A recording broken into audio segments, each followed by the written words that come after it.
even from an atheist perspective, if you know the historical facts, it's hard not to believe.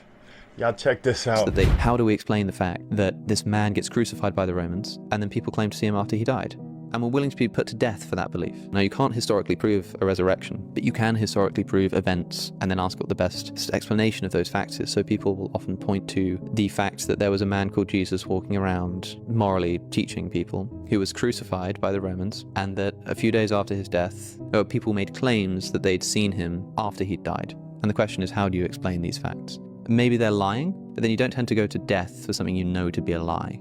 You're willing to be put to death for things that you think are true, that are false, but very rarely are people willing to die for beliefs that they don't actually believe themselves. That doesn't really happen. So they probably weren't lying.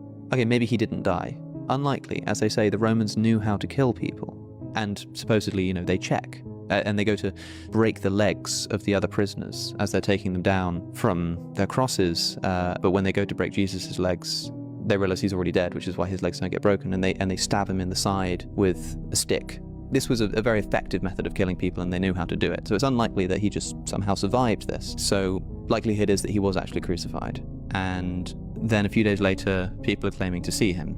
Famously, he doesn't believe that it's the risen Christ, and Jesus says, "Come and touch my wounds." And he touches his wounds, and he says, "My Lord and my God." And Jesus says, "You believe because you've seen. Blessed are those who believe without seeing." Imagine spending every single day with this person, living with this person, eating with this person, and then you've only seen him a few days ago.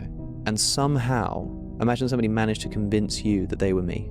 Even if I had a twin brother, they probably wouldn't be able to convince you that it was me. Something. I know Jesus Christ very personally. We have a great relationship, and I know he is God. He is God.